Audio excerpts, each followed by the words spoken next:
Buenas tardes. Lo primero, disculpas por el retraso. Siempre se piensa que serán unos minutos, ¿no?, de retraso protocolario. No ha sido posible iniciarlo antes. La expectación de esta sesión aquí en el Club de Encuentros, sobre todo por quienes son los protagonistas, en este caso los que ocupan la mesa, pues ha hecho que los medios informativos tuvieran que desarrollar su trabajo. Y no era esto conveniente en ningún momento, pues intentar, ¿no?, cortar ese desarrollo del trabajo profesional de los medios de comunicación. Dicho lo cual, vuelvo a darles la bienvenida. Consellers de Hacienda y Economía, de Emergencias e Interior, de Justicia y Administración Pública, de Innovación, Industria y Comercio, Es que los títulos, llevamos unos años, por favor, discúlpame, nos conocemos, es que ya no sé. Vamos a ver. Además, presenta el Consell Jurídic Consultiu, presidente del Consell Jurídic, presidente del Consell Valencià de Cultura, senadora del Grupo Socialista, subdelegado del Gobierno en Valencia, secretarios autonómicos, delegado de Defensa en la Comunidad Valenciana, demás autoridades, miembros del cuerpo consular, representantes de la sociedad civil, presidente de la Confederación Empresarial de la Comunidad Valenciana, secretaria general de Comisiones Obreras del País Valenciano, secretario general de UGT del País Valenciano, representantes de los colegios profesionales y de otras entidades de sociedad civil, y de forma especial me vais a permitir que haga referencia también a quien asiste esta tarde, miembros de la plataforma Tots a una veu y Asociación de Damnificados Dana Horta Sud, directivos de los medios de comunicación, socias y socios y demás asistentes. Comenzamos la temporada en el club cumpliendo, esperamos, con un doble propósito: el que caracteriza a nuestra tribuna como un espacio democrático y respetuoso con las ideas, y que no es otro que reflexionar desde la información y desde la escucha activa para generar una opinión sobre aquellos temas que nos interesa a la sociedad civil y en concreto a la valenciana. Y el otro, y muy importante esta tarde para nosotros, hacer un balance cuando quedan pocos días y un mes para que se cumpla un año de la devastadora catástrofe y tragedia humana causada por la Dana del 29 de octubre. Y para ello vamos a contar con las intervenciones de dos altos cargos de los gobiernos autonómico y central: el vicepresidente segundo y conseller para la recuperación económica y social de la Comunidad Valenciana, Francisco José Gampampols, teniente general del Ejército de Tierra en situación de retiro y con una solvente y brillante carrera militar. Él ha estado al frente de numerosas misiones, entre otras la Brigada Multinacional en Kosovo y del equipo de reconstrucción en Afganistán. Es poseedor de numerosas condecoraciones nacionales e internacionales y doctor honoris causa por la Universidad Católica de Valencia, y de la comisionada especial del Gobierno de España para la reconstrucción y reparación de daños provocados por la Dana, Zulima Pérez Seguí, licenciada en Derecho y licenciada en Ciencias Políticas y de la Administración. Ella es doctora en Derecho y tiene a sus espaldas una amplia vida política, desarrollando diferentes responsabilidades desde el ámbito local al autonómico, en consellerías y en presidencia de la Generalitat. Hasta agosto de este año, cuando fue nombrada comisionada, ejercía como asesora de la Secretaría de Estado de Política Territorial y ha sido la coordinadora del Comité de Expertos del Gobierno de España para la Reconstrucción. Muchas gracias a los dos por haber aceptado esta invitación del Club de Encuentro. Muchos de los aquí presentes, responsables políticos y sobre todo representantes de la sociedad civil organizada, sois conocedores porque habéis estado desde el primer momento, desde vuestras responsabilidades diarias, prestando toda la ayuda necesaria de algunas de las cuestiones que se van a tratar esta tarde, dejando testimonio de la importancia de la sociedad civil y de su compromiso. Un compromiso que justifica esta sesión y cualquier otras más que sea necesario realizar para que desde la tribuna del Club de Encuentro se pueda poner de manifiesto la evaluación de las medidas desarrolladas, poner también de manifiesto las necesidades y poder coadyuvar en la medida de lo posible a la resiliencia de nuestra comunidad.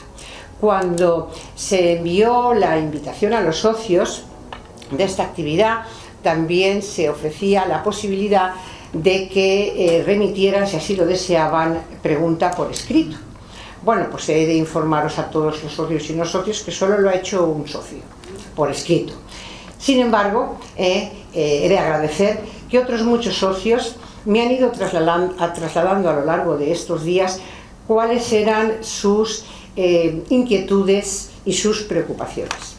Cuestiones sobre las que van a responder quienes ahora ocupan esta mesa. Y todo ello, bueno, pues en cumplimiento de un deber, ¿no?, o de un imperativo ético y político, de dar respuesta y de explicaciones y sobre todo ofrecer soluciones de futuro a la ciudadanía.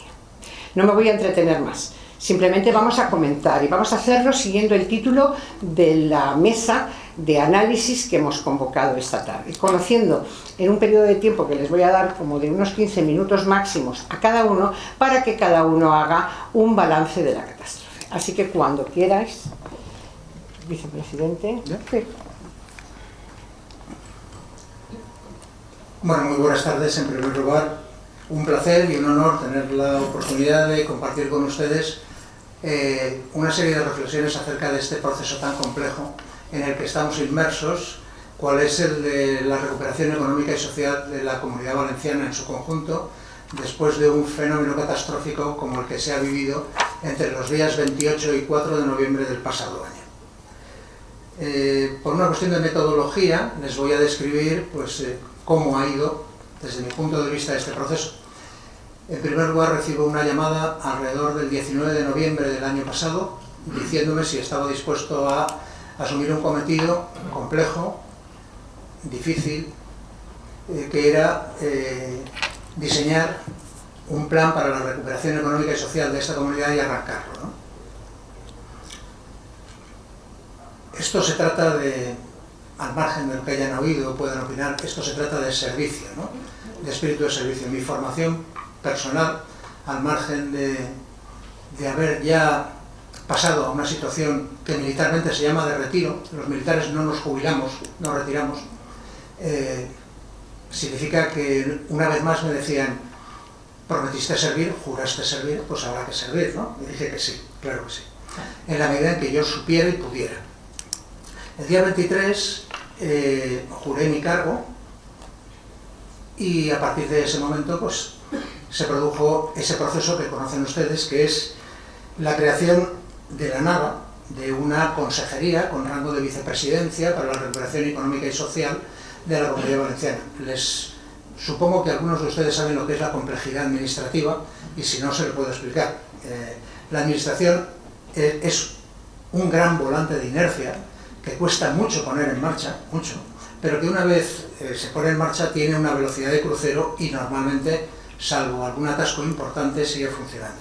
Así que costó poner en marcha eso. ¿Qué es lo primero que hay que hacer ante un problema como el que tuvimos? Lo primero que hay que hacer es formalizar un diagnóstico, pero no un diagnóstico de primera urgencia, un diagnóstico en profundidad. Es decir, ¿qué ha ocurrido? ¿Por qué ha ocurrido? ¿Cuáles han sido las primeras causas? ¿Cuáles han sido las causas profundas? ¿Cuáles son las consecuencias, las inmediatas, las diferidas? ¿Y cómo se puede resolver todos los problemas que se generan a partir de ese análisis, ¿no? ¿Qué pasa con las personas? ¿Qué pasa con el medio ambiente? ¿Qué pasa con la industria del comercio? ¿Qué pasa con el tejido social y comunitario? ¿Qué pasa con las infraestructuras? ¿Cómo hay que enfrentar el problema de la reorganización del territorio? Y luego hay que habilitar una serie de mecanismos para que una vez eso seamos capaces de arrancarlo, pues establecer cuáles son los procesos de financiación, un mecanismo de gobernanza para un plan que hay que trazar, etc. ¿Qué hicimos a partir de ese momento? Pues lo normal, como formamos parte de una administración, y lo vean ustedes como lo vean, pero las administraciones no están diseñadas para soportar esfuerzos máximos, no lo están. No lo están ni por personal ni por capacidad. ¿Por qué? Pues porque el día a día no cesa. tienen que seguir dedicándose a resolver los problemas de vida y funcionamiento ordinarios de la comunidad, que era nuestro caso. ¿Qué significa eso? Significa que se crea un elemento que es de carácter finalista, esa vicepresidencia, que tiene un cometido muy concreto, que está limitado en el tiempo, pero que necesita del conocimiento de cada uno de los elementos que constituyen la administración, más el resto de elementos que constituyen la sociedad y pueden aportar conocimiento añadido indispensable para resolver el problema. ¿Qué significó? Crear una figura que no existía, que era el del subdirector general adscrito a una consellería, no perdía su puesto en la consellería, se incorporaba a nuestra consellería y aportaba su conocimiento y buen hacer en los distintos grupos de trabajo que estuvimos estableciendo, primero para el diagnóstico y luego para la redacción del plan. Con sus luces y sombras, este proceso se fue llevando hacia adelante, teniendo que emplear elementos externos de apoyo por capacidad, por rapidez, por competencia, que nos han ayudado y mucho, pero no han hecho algo por nosotros. Nosotros hemos dirigido su ejecución. Hablo de ese concepto que se ha difundido errónea y falsamente acerca de que hemos pagado 2 millones por hacer un PowerPoint. Eso es falso, de toda falsedad. Además de un poco miserable. Porque desprecia el trabajo de mucha gente durante mucho tiempo. Ese trabajo, la primera consolidación fue el diagnóstico. El diagnóstico determinó con una profundidad, yo creo que notable, cuáles eran todos los elementos que habían intervenido. Hablamos de cosas que dependían de nosotros, cosas que eran factores endógenos y otros que eran factores exógenos. Nadie niega el cambio climático, nadie niega el nivel de precipitaciones, pero sí que hay una serie de elementos que podían haber disminuido o minimizado esos daños que no existían, otros que tenían que haberse activado y no ocurrieron, y en fin, una serie de detalles. Especialmente dedicado, ese diagnóstico estaba a qué había ocurrido y cómo se podía resolver, cómo se podía minimizar a futuro. De tal manera que, al final, ese diagnóstico fue la base para redactar un plan. ¿Cuál fue el plan? El plan fue, según su propósito, un plan para la recuperación económica y social de la Comunidad Valenciana afectada en su conjunto por ese fenómeno atmosférico catastrófico que fue la Dana, y además generar aquellos mecanismos que permitieran minimizar o eliminar en lo posible futuros efectos de esas características que podrían y desgraciadamente podrán volver a suceder. El plan de recuperación es un plan que está diseñado para atender a 4, está en un formato de templete griego. El pronaos es el propósito, las columnas son la parte de personas. Personas no significa el término vulgar de personas, significa seguridad de las personas, desarrollo de las personas, relaciones de las personas, movilidad de las personas, asistencia sanitaria. El siguiente es la parte económica. Estamos hablando de comercio y economía, tejido económico, desde micropymes a grandes empresas y autónomos, individuales y con personas a su cargo. El siguiente habla del medio ambiente, no el medio ambiente en su concepto genérico, sino el medio ambiente referido a nuestro medio ambiente, a qué ha ocurrido con nuestro medio ambiente, nuestro entorno, nuestros bosques, nuestros ríos, nuestros cauces, lo que hay que resolver. Y el último habla del tejido social y comunitario, que en esta comunidad es especialmente importante porque el asociacionismo en Valencia, en la comunidad autónoma, es importantísimo. Ese tejido social es muy tupido. Hablamos de las fallas, hablamos de las asociaciones musicales, hablamos de todo ese entramado tan rico, tan diverso, que hace que ese concepto de solidaridad aquí se entienda muy bien. Y eso tiene 2 bases. La primera de ellas es infraestructura, porque es transversal y lo que hace es facilitar el desarrollo, porque la infraestructura sí o sí trabaja en cada uno de esos pilares. Y la otra de esas bases, también transversales, es esa remodelación necesaria que hay que hacer sobre los usos del territorio. Todas ellas están, todas, ¿se ha muerto? Todas ellas están en marcha, y además hay una base que llamamos habilitadora, que contempla una serie de elementos como son pues, un mecanismo de gobernanza del plan, un cuadro de mando, que es el que permite transmitir a la población con detalle todas y cada una de las acciones, cómo se gasta, qué se gasta, en qué se gasta y cómo se progresa, un plan de comunicación, porque no se puede ni querer ni apoyar lo que no se conoce, un plan de financiación, en el sentido de lo que esperamos poder obtener de otros medios de financiación y lo que tenemos y aportamos, tanto en ordinario como en extraordinario, y saben que cuando en esta comunidad se habla de extraordinario siempre es deuda. Y por último, un último elemento que es un plan de anticipación, que lo único que hace es ofrecer unos mecanismos de relación y coordinación para tener más claro quién tiene que hacer qué en futuras situaciones en las que una catástrofe de carácter climatológico, naturales, catástrofes naturales, actúen o afecten a la comunidad. Eso va acompañado, ese plan de anticipación va acompañado de una guía ciudadana en la que se explica cómo hay que reaccionar. Es una guía ciudadana universal, va a las personas. ¿Por qué? Pues porque las personas son el primero de los elementos de reacción ante una catástrofe. El concepto de autoprotección, de preservación de la vida, que es el bien fundamental, tiene que estar presente siempre y es un elemento que hay que inculcar desde la más tierna infancia y hay que recordar a lo largo de todo el ciclo de la vida. Y luego tiene otro elemento, que es el de una simplificación administrativa, pues porque tenemos un enjambre normativo que hace que sí o sí haya que ser práctico a la hora de afrontar una emergencia. ¿Dónde estamos? Estamos en que el diagnóstico se publicó en marzo, el plan de Endavant, así se llama, adelante, se publicó a finales de julio, el plan de anticipación se aprobó en septiembre y ahora mismo estamos en el primer informe de desarrollo de las acciones del plan Endavant, en el que les puedo adelantar, lo verán en nuestra web, que estamos entre el 35 y el 40% de las iniciativas iniciadas, algunas ya finalizadas, con una esperanza cierta de que al acabar el año estemos en el 61% de esas iniciativas, ¿no? ¿Cuál es la realidad de la comunidad? La realidad de la comunidad la conocen ustedes perfectamente. El valenciano medio tiene una deuda al nacer de 11.000 euros. Es la penúltima, objetivamente la última, de las comunidades en financiación. Es decir, está infrafinanciada. A pesar de eso, que es una realidad y contra la que no hay que pelear porque es una realidad, lo que hay que hacer es cambiarla, pero contra lo que ocurre no se puede luchar, hay que absorberlo y resolverlo. Bueno, pues para eso se ha decidido establecer una serie de mecanismos que permitan financiar en la medida de lo posible las actuaciones que corresponden a la Generalitat y algunas otras que no, que las está realizando con carácter subsidiario y en apoyo de otras administraciones, esencialmente locales, ¿no? Problema de la coordinación. Miren ustedes, este tema es delicado, pero decía Bertolt Brecht que hay quien lucha un día, es muy importante, hay quien lucha varios días y es más importante, pero solo el que lucha todos los días es imprescindible. La coordinación no es una opción, es una obligación, y además es una obligación que se debe de imponer de arriba hacia abajo.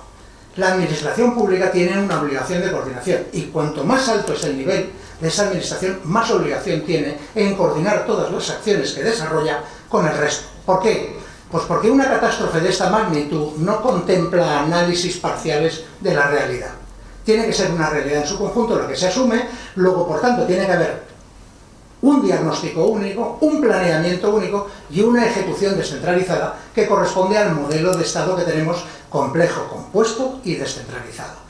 Y siempre, siempre, el principio de subsidiariedad preside todas las acciones. Lo que no alcance el ámbito local tendrá que suplirlo el ámbito autonómico y lo que no alcance el ámbito autonómico tendrá que hacerlo el ámbito de la Administración General del Estado. Y digo Administración General del Estado porque Estado somos todos. Los impuestos que llegan a la comunidad autónoma, da igual de dónde vengan, son de todos. De todos. Así que nadie se puede arrogar en una carrera que yo pongo más o yo pongo menos. Todos ponemos todo lo que debemos y podemos poner, quiero creer. ¿Qué significa? Pues significa que no hay más forma de acometer esto que con una coordinación permanente, sectorizada si quieren, porque es evidente que no puede haber una sola mesa, tiene que haber mesas sectoriales que respondan a cada una de las necesidades que se están resolviendo cada uno de los días, y esas necesidades tienen que ponerse de acuerdo, establecer un plan único y llevarlo a cabo, y analizar las disfunciones, los vacíos, las duplicidades, y resolverlos antes de que lleguen a provocar una crisis que es innecesaria. Por último, Estado, el Estado somos nosotros. Significa que si tenemos un procedimiento que es administrativo, que es garantista, y lo es, y no voy contra él, Voy contra la aplicación del procedimiento administrativo garantista en momentos en los que la necesidad y la rapidez exigen otra velocidad. Esto no se trata de un control ex ante, sino séase todo lo duro que se sea en el ex post facto. Contrátese y luego verifíquese lo que se quiera y pónganse las penas que se quieran para todos aquellos que desgraciadamente pueden acabar haciendo un mal uso de ese dinero. Pero démosle a la población una solución lo más rápida posible. Y no digamos, en ningún caso, que es que nos retrasamos porque el procedimiento administrativo es farragoso. Eso no es inteligible. Y no es responsable. Y no es moderno. Y he terminado.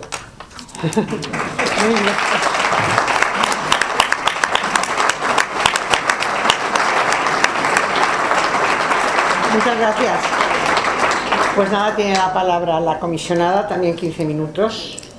Muchas gracias. Yo soy malísima con el tiempo. Los que me Pero conocen, yo lo contabilizo. yo digo, los que me conocen saben que yo me suelo alargar bastante en esto de las intervenciones. Bueno, muchas gracias y gracias, Amparo, por contar con nosotros y por organizar este tipo de eventos. Yo al club le tengo un especial cariño, sobre todo porque además forman parte grandes amigos, compañeros de la facultad, mi director de tesis. Por lo tanto, es un foro en el que me siento especialmente cómoda y sobre todo especialmente agradecida por haber contado con nosotros. Nosotros, vayamos, sea donde sea, lo que queremos sobre todo también es contar qué estamos haciendo. Es decir, yo el balance lo voy a hacer desde los hechos, desde las cosas que el Gobierno de España está ya haciendo y está ejecutando en el territorio valenciano. Y sobre todo me sirven estos foros porque creo que hay muchos relatos asentados de los que me preguntan de manera reiterada y además muchos bulos que yo creo que se han ido instaurando en el imaginario colectivo, porque muchas veces los bulos son bulos institucionales, es decir, han venido desde un lado en el que los ciudadanos pues confían, no es que te llega una noticia de a saber quién de la calle, sino que desde las instituciones se lanzan pues determinados bulos sobre las ayudas. Por lo tanto, yo encantadísima sobre todo de contar qué estamos haciendo, de que además podáis preguntar después y nada. Quiero también saludar y agradecer la participación de la Asociación Toisà Una Veu y de las asociaciones de víctimas que están aquí presentes. Nosotros hemos abierto a la reconstrucción su participación, es decir, a que nos acompañen y a que puedan estar y participar y conocer en cada momento qué se está haciendo, porque hablaba el vicepresidente de una recuperación económica y social, pero yo creo que la recuperación tiene que ser económica, social y emocional, porque estamos frente a una sociedad que está rota y que todavía vive anclada en el día 29, porque hay muchas incógnitas que se tienen que resolver, hay muchas cosas que se tienen que saber y sobre todo hay un territorio que se tiene que reconstruir. En ese espacio es donde estará el Gobierno de España acompañando a los ciudadanos y acompañando a los municipios. Para eso, pues evidentemente hemos movilizado en los tres primeros, en el primer momento se movilizaron 3 paquetes de ayuda por valor de 16.600 millones de euros. ¿Qué significa esto? Significa que el Gobierno de España puso 16.600 millones de euros al alcance de la reconstrucción y que se van gastando poco a poco y se van ejecutando evidentemente conforme va necesitándose. Por lo tanto, decíamos que el dinero no es importante, no lo es, pero es cierto también que los bulos pues siguen generando de quién paga o quién no paga. 9 de cada 10 euros destinados a la reconstrucción los paga el Gobierno de España. En este caso, desde el primer momento nos quisimos poner al lado de los ayuntamientos. Yo soy una convencida además de los niveles competenciales. Los que me conocen saben que mi tesis fue sobre las relaciones interinstitucionales y además la necesidad de que se sepa dónde están las competencias de cada nivel administrativo para que se asuman las responsabilidades que tiene cada nivel administrativo en todo, en la reconstrucción, en la emergencia y en las diferentes actuaciones, no solo aquí, sino en general, porque los ciudadanos tienen que conocer a quién pedir las responsabilidades. Yo creo que eso es fundamental e importantísimo. Aquí hay una parte competencial importante que es de los ayuntamientos. Y los ayuntamientos han estado devastados. Devastados es que los alcaldes y alcaldesas, hay ayuntamientos que ni siquiera tenían ayuntamiento, que perdieron el ayuntamiento en ese momento. Entonces nosotros decidimos financiar a través de, movilizar 1.745 millones que ingresamos a los ayuntamientos, pero no dejarles solos. Esto no es únicamente una cuestión de financiación. Esto es una cuestión de estar al lado de los ayuntamientos e intentar ayudarles a que se ejecute ese dinero, a que ese dinero pueda hacer que las infraestructuras municipales puedan estar ya, puedan estar reconstruidas. En este caso hay algunas que ya han empezado a inaugurarse y han empezado a verse, sobre todo una parte importante. También se financian las infraestructuras de la Diputación. Yo quiero hacer un especial llamamiento al hecho de la buena sintonía en este caso. La Diputación ha ejecutado el dinero del Gobierno de España de una manera rápida y hemos podido tener puentes que estamos viendo ahora que están inaugurándose con esa colaboración interadministrativa en la que la Diputación ejecuta una obra porque tiene capacidad de hacerlo y el Gobierno de España la financia porque también tiene capacidad de hacerlo. Por lo tanto, pero todo esto sin evidentemente y además para mí los puentes son muy importantes, es decir, a mí me emocionó especialmente los primeros puentes que se fueron abriendo. Al final los puentes son un símbolo. Cuando vino la riada, una de las cosas que vimos es que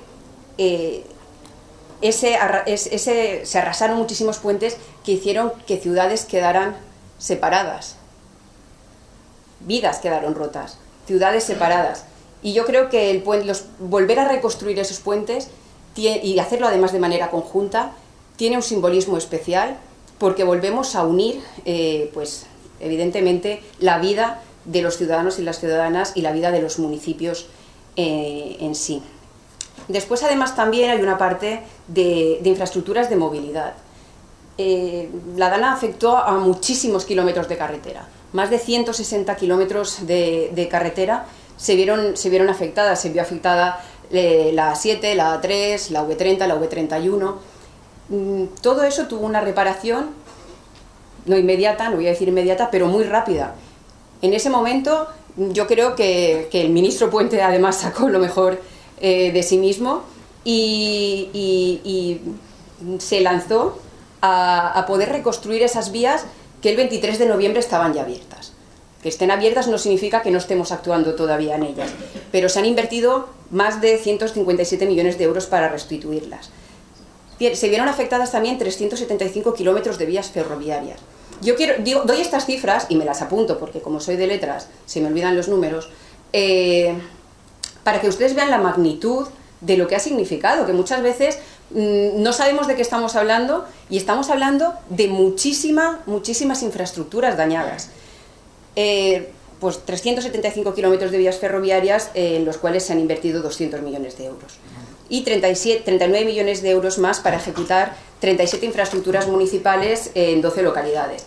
En un primer momento, el Ministerio de Transportes, junto con la Consejería de Transportes, se repartió una serie de obras que eran necesarias realizar de manera rápida para poder hacerlas. Hay coordinación, evidentemente, también. Por otro lado,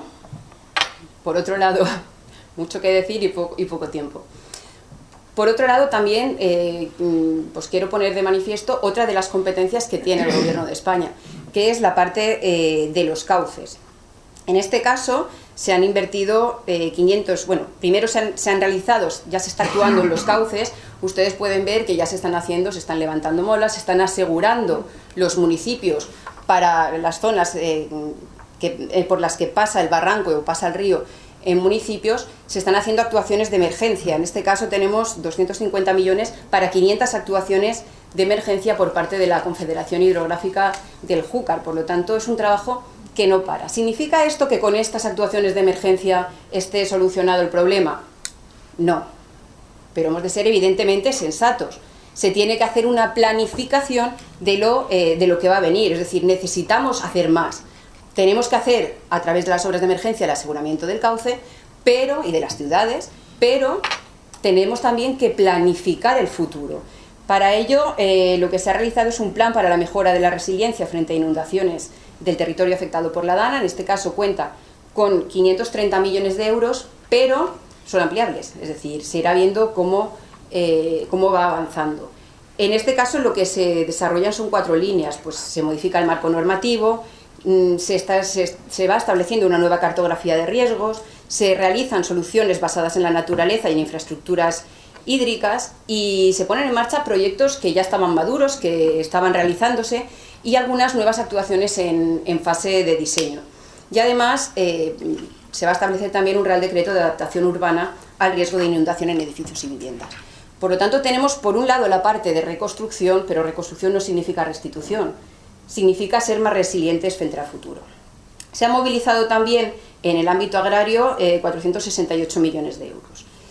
En este caso, estamos reconstruyendo más de 2.000 kilómetros de caminos afectados. Tenemos ahí al presidente de Sellasa y es una labor enorme.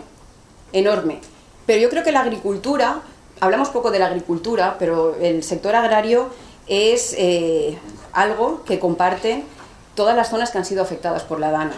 La parte de Requena-Utiel, la Ribera, el Camp del Túria, la Horta Sur, no serían nada sin ese paisaje que les hace comunes, que es el campo. Que además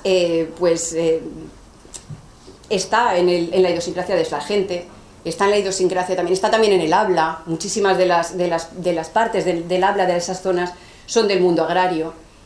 Y nosotros hemos querido estar, por lo tanto, con el sector para que evidentemente no tuviese pérdidas y pudiese seguir siendo un sector fuerte en la Comunitat Valenciana.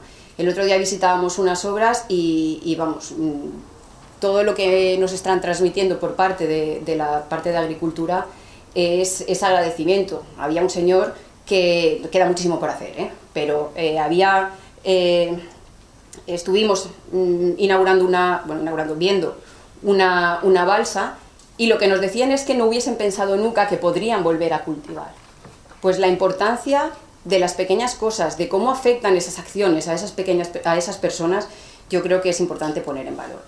Se han realizado ayudas directas a empresas y autónomos, se ha puesto un escudo laboral que ya fue creado en la pandemia, es decir, fue modificaciones normativas ya que se crearon para la pandemia que nos han servido para afrontar también esta crisis. Por ejemplo, con el tema de los ERTEs. Se han establecido planes de empleo también, porque es importante también que la zona no pierda esa actividad económica. Vivienda, salud mental, después iré desgranando algunas cosas más. Yo estoy hablando de muchos millones, pero sobre todo para que vean la magnitud, no tanto lo que se invierte, sino la magnitud del impacto que ha tenido la DANA. Porque es importante verlo también en cifras.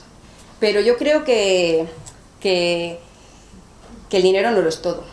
Es decir, el dinero va a poder hacer que dentro de unos años, la reconstrucción va a durar muchos años. Los que piensen que se va a acabar en un breve tiempo están absolutamente equivocados.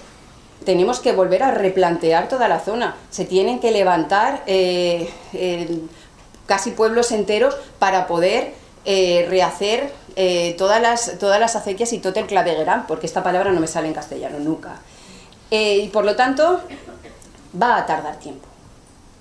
Vamos a ir poco a poco. Pero el dinero no va a poder cambiar el shock que sufrió la gente de esas comarcas. No lo va a poder hacer. Va a poder ver cómo van cambiando. Pero yo en esto me quedo con una frase que le robo siempre, de una de las asociaciones de víctimas con las que nos reunimos. Y es que ayudar a recuperar, ellas decían que ayudar a recuperar el territorio era también ayudar a recuperar sus vidas. Por eso yo creo que es importante que no solo las asociaciones de víctimas participen en la reconstrucción, y por lo tanto también les hemos abierto todos los foros desde el Gobierno de España sino que también los ciudadanos y ciudadanas lo hagan. Y lo hacemos por eso con las asociaciones de vecinos o con los comités de reconstrucción con los que nos vamos a reunir, para explicar qué está haciendo el Gobierno de España y también para recibir ese proceso de escucha activa de las aportaciones de lo que tienen que hacer. Creo que es fundamental. Es fundamental basar toda la reconstrucción en la transparencia y en la participación. Bueno, hay otra cuestión que me gustaría tocar antes de que me pegue. En unos segundos. Pues bueno, me la dejo para las preguntas, la utilizaré. Nada, simplemente hago una frase final y ya está. Simplemente yo quiero utilizar un concepto que utilizaba el presidente Puig, que utilizó durante la pandemia. No sé si ustedes recordarán que durante la pandemia se hablaba de nueva normalidad. Entrábamos en la nueva normalidad. En la Comunitat Valenciana se acuñó por parte del presidente un concepto que era el de normalidad mejorada. La normalidad mejorada era aquella que miraba al pasado, veía los errores, estudiaba los errores y aportaba soluciones para el futuro. Yo creo que este suceso nos debe permitir llegar a una normalidad mejorada en la zona de la Dana. Muchas gracias.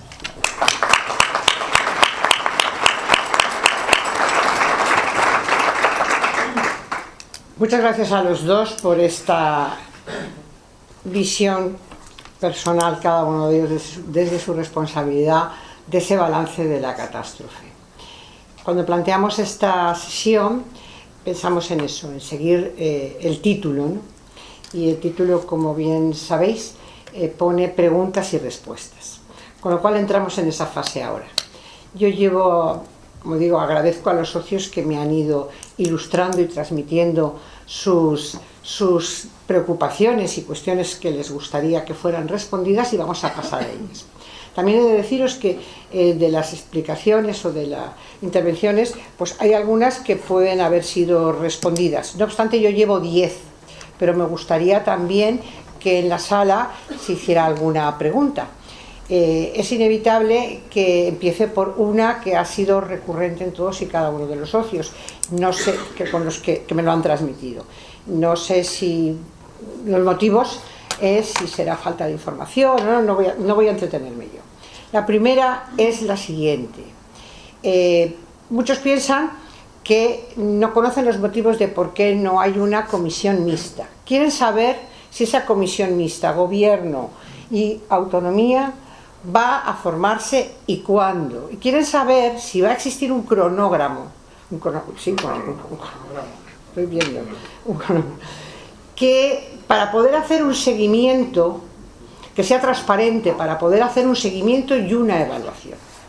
Entonces, bueno, lanzada está. A mí me gustaría, y luego a los que estáis en mesa, que lo más breve posible, pues daría oportunidad para que algunas de las cuestiones que habéis hecho, que están en las preguntas, puedan ser respondidas. El que quiera puede empezar, pero muy brevemente. Bien, comisión mixta es un concepto, ¿no? Vamos a desarrollarlo un poco. Comisión mixta es un mecanismo de relación de carácter permanente entre distintos niveles de la administración. Idealmente contemplaría a todos aquellos que tienen una participación activa en la resolución de un problema.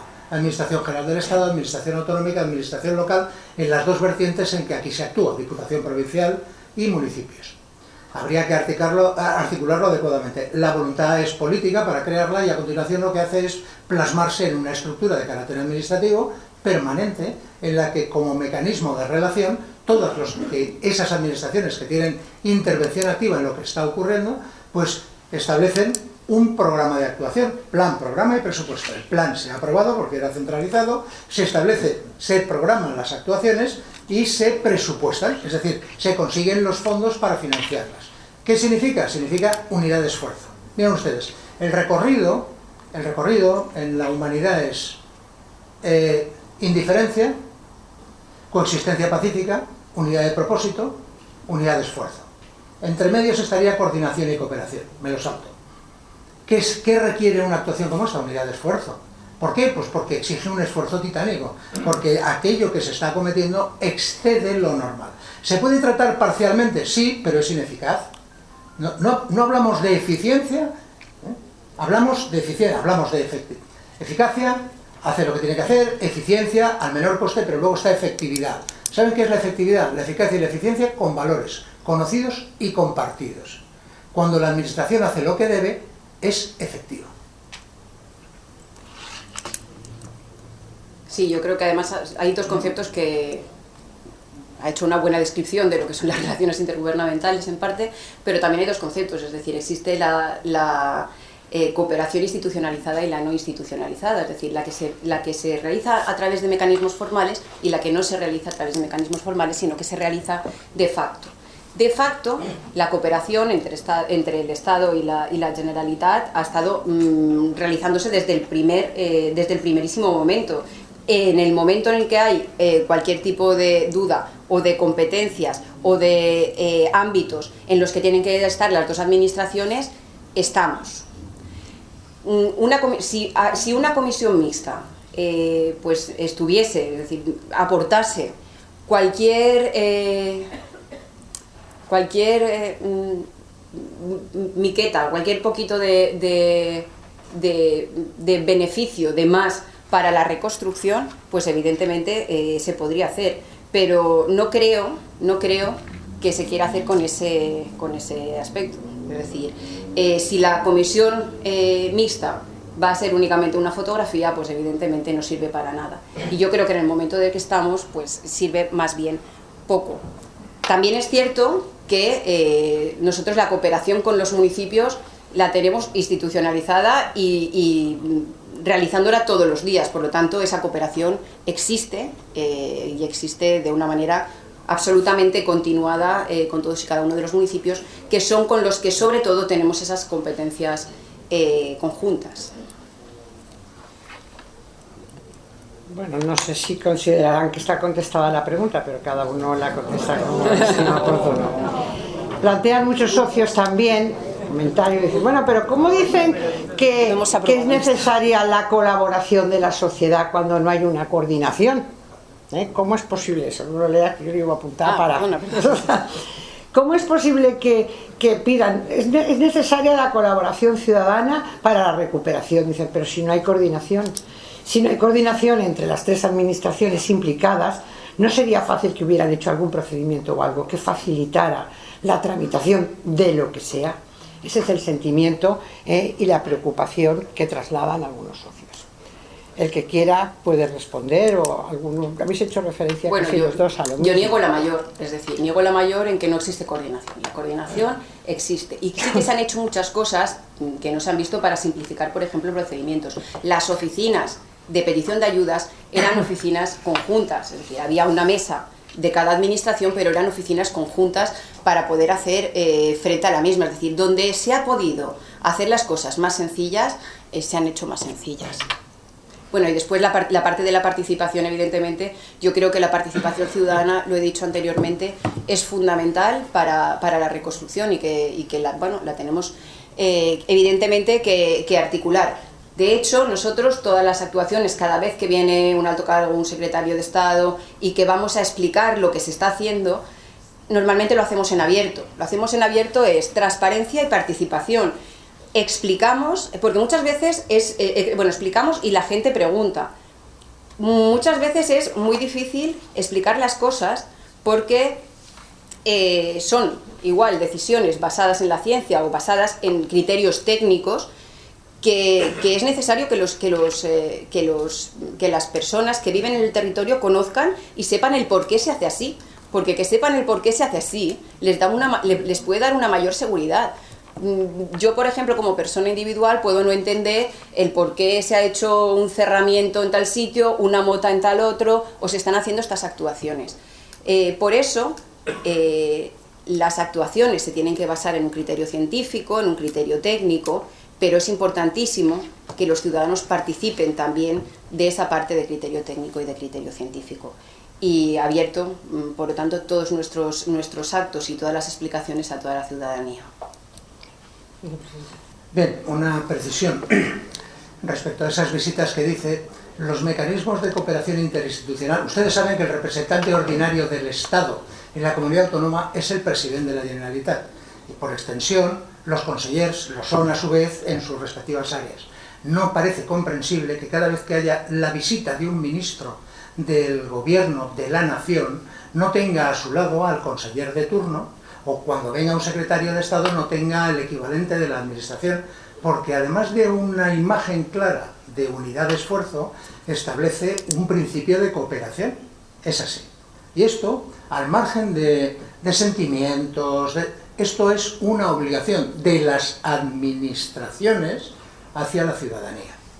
La cooperación, abrir a la ciudadanía las actividades. Nosotros, al menos, cuando hemos redactado el diagnóstico, hemos convocado a todos aquellos que tenían una posibilidad de dar su opinión informada sobre qué había ocurrido y cuál era su pensamiento sobre qué se debía de hacer. Exactamente lo mismo que hicimos cuando se redactó el plan en Nahuatl. Exactamente lo mismo. Estuvimos reunidos en mesas sectoriales con todos los ayuntamientos, con distintas asociaciones, y todos ellos pudieron dar su parecer. Además, sometimos a información pública el plan. Tuvo un tiempo para que todo el mundo pudiera opinar sobre él, y lo hizo. Y todas aquellas opiniones que eran dignas de ser recogidas porque aportaban, enriquecían, lo hicieron. Eso es la cooperación. Además de eso, existe la obligación clarísima de la explicación y de la comunicación. Lo que antes comentaba la comisionada. No todo es inteligible, pero hay que tener, el deber de explicar es el que es. Es que hay que, con las palabras más simples, más sencillas y más asequibles, hay que contarle a las personas qué hacemos y qué no hacemos. Unas cosas porque podemos y otras porque no podemos, evidentemente, pero esa es la realidad. Ese es el compromiso del servicio al ciudadano del que está trabajando en la política o en la administración. Muy bien, muchas gracias. Seguimos con las preguntas. Estamos ya en otoño y algunos socios manifiestan y dicen, bueno, vamos a ver, podemos saber si ya hay qué actuaciones de prevención de riesgos hay ya preparadas para evitar una repetición catastrófica. Y además, si con la llegada ya del otoño, si hay puestas en marcha medidas para fomentar la cultura de emergencias y autoprotección ante los riesgos. Yo las lanzo. De prevención para que vuelva a ocurrir un fenómeno catastrófico, ninguna. Nosotros no podemos alterar el curso de la naturaleza. Lo que pasa o puede pasar será un desarrollo de una serie de elementos sobre los que no tenemos capacidad de actuación. Sabemos, porque nos comenta el MET hoy, que la temperatura del Mediterráneo, la temperatura superficial a la altura de Valencia, está 3 grados por encima de lo ordinario. Significa que se ha multiplicado por 21% más la humedad que está en la atmósfera disponible para, en el caso de que se produzca una depresión aislada en niveles altos de la atmósfera, se encapsule y haya una precipitación catastrófica, que puede caer en cualquier sitio. Esperemos que sea en el mar, pero cualquier sitio es cualquier sitio. Es decir, el hecho de lo que ha ocurrido en esos 564 kilómetros cuadrados de devastación no tiene por qué repetirse. Puede desplazarse únicamente 20 kilómetros al este o al oeste, la afección será distinta. Los barrancos afectados serán distintos. Los problemas serán distintos. Eso no se puede atajar. ¿Qué es lo único que podemos hacer? Prever. ¿Saben ustedes cuál es la única prevención posible? La autoprotección. Tomar las medidas adecuadas, tomar conciencia. ¿Qué podemos hacer? ¿Qué no debemos hacer? ¿Cómo debemos actuar? Todo lo que está haciendo la Consellería de Interior y Emergencias ahora mismo respecto a planeamiento, ayudando a los ayuntamientos a que hagan sus planes de emergencia, estableciendo mecanismos claros de activación, de comunicación reforzada y redundante, activando protocolos, aclarando, formando. Es lo único que podemos hacer. Y no hay que llevarse las manos a la cabeza. Ahora mismo las soluciones estructurales tienen un periodo de desarrollo que excede la capacidad de cualquier administración. No la del Estado ni la autónoma, cualquiera de esas grandes actuaciones que hay que hacer. Insisto, que tienen que ver con soluciones basadas en la naturaleza y soluciones estructurales convenientemente maridadas, porque no se trata de ir todo a por uno o todo a por otro. Eso es lo que verdaderamente minimizará, que no eliminará, el riesgo. Así que lo único que podemos hacer ahora mismo es conciencia ciudadana, seguir la guía ciudadana de autoprotección, concienciarnos y tener claro cuáles son las medidas que debemos de adoptar en caso de una crisis como la que puede avecinarse. Sí, yo he comentado antes también, hay una serie de actuaciones de emergencia que están realizando para el aseguramiento en los cauces, sobre todo en las zonas en las que transcurre, por las zonas urbanas, para mejorar pues un poco las actuaciones, la situación en la que se encuentra. Además, en el marco del Pacto de Estado para la Emergencia Climática, se ha establecido la necesidad, se ha establecido ya de que los colegios formen en emergencias a los niños. Es esa parte que el vicepresidente hablaba de la autoprotección. Yo creo que es muy importante la autoprotección, que es verdad que es muy necesaria, que conozcamos cómo actuar frente a los riesgos, pero también es importante no solo esa formación en autoprotección y saber cómo se tiene que actuar frente a los riesgos, sino que las instituciones que son responsables, en este caso de la emergencia, avisen a los ciudadanos de qué manera tienen que actuar, porque evidentemente no podemos pretender que los ciudadanos tengan un conocimiento, todos y cada uno de ellos, de qué hacer frente a determinadas situaciones. Por lo tanto, yo creo que se tiene que aunar las dos cosas para minimizar esas catástrofes. Por un lado, la formación en autoprotección, que todos tengamos conocimiento de cómo actuar frente a determinadas emergencias, y por otro lado, la realización de los avisos pertinentes para poder decirle a la población qué tiene que hacer en determinados momentos a través de los distintos cauces oficiales, a través de la televisión pública, a través del Twitter oficial de emergencias. Es decir, hay diversos sistemas para poder comunicar las emergencias con la seguridad de que son canales oficiales y que digan a la gente qué tienen que hacer en cada situación. Gracias. Yo creo que la pregunta era muy específica, me refiero a si ya estaba preparado, porque ya estábamos en el otoño. Bueno, pues ahí quedan las respuestas. Voy a abreviar, voy a saltarme dos reflexiones, preguntas, preocupaciones que arrastran los socios y muchos valencianos, y voy a hacer solamente dos más para dar paso a las preguntas que en la sala haya. Les gustaría saber a algunos socios cuál es su opinión en cuanto a qué ha fallado, si la estrategia, la táctica o la operativa.